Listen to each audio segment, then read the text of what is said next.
It's 8 o'clock in the morning at George Floyd Square.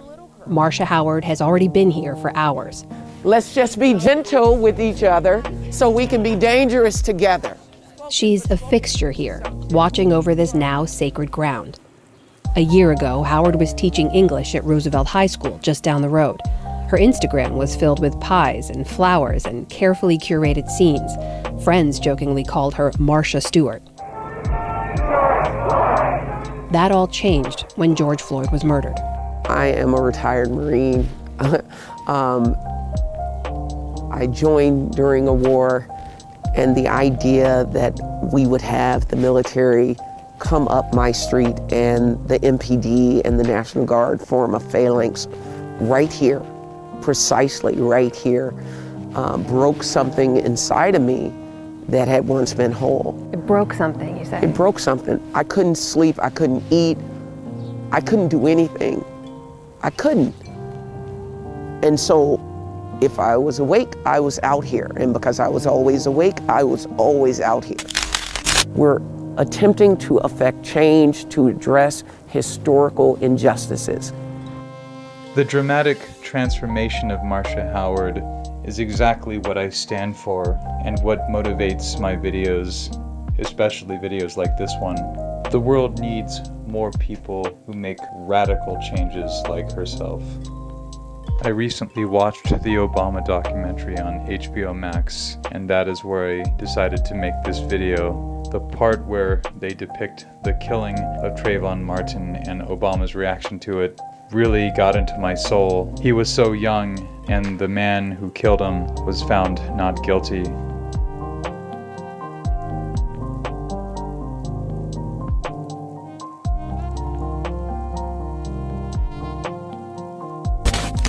How does the death of George Floyd fit into that complicated history?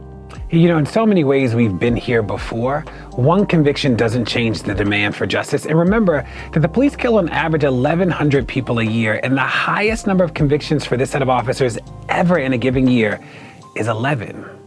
So when you look at the numbers, the numbers continue to be bad. The police killed more people in 2020 than every single year of data we have, except for 2018. And already in 2021, the police have killed over 400 people. So, I do think that the death of George Floyd was an awakening, a reawakening for a lot of people, and helped them understand that this is systemic. This is not just in one city, but this is happening all over the country. Now the next step is, how do we make sure that we get results that actually make the problem go away? The worst of us see Black Americans as being in the way, but most of us have turned our backs on our fellow Black Americans.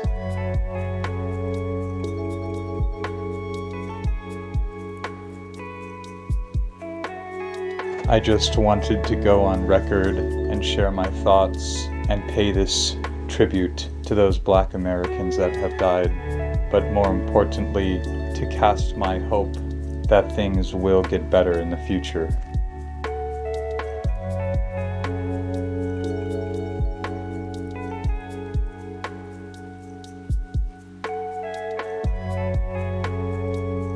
George Floyd Square is now a memorial, but it also it signifies that this intersection stands for us. Killed selling CDs and DVDs. Saying no more. Killed in her home. But let me tell you what takes more Black lives than any other Black person. Killed in her home. And it's called food injustice. Also killed at home.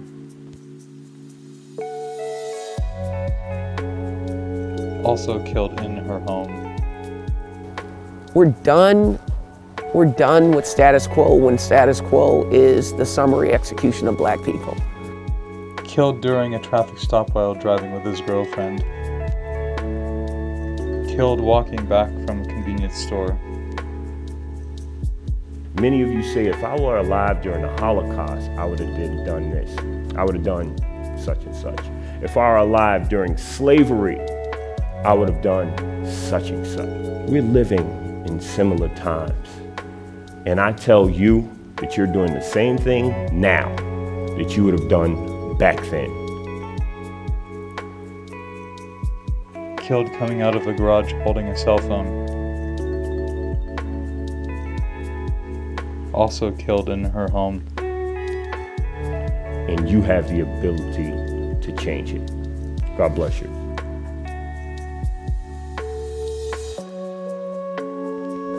Killed at home.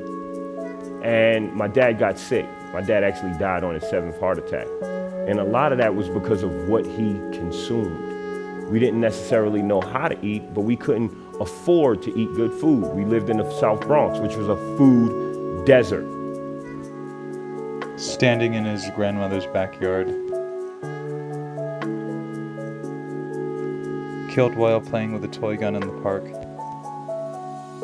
So when you hear the term systematic oppression, it is very real. Killed walking back from a convenience store. It is so real and it attacks us from every angle and we need help. Also killed walking back from a convenience store. We're done.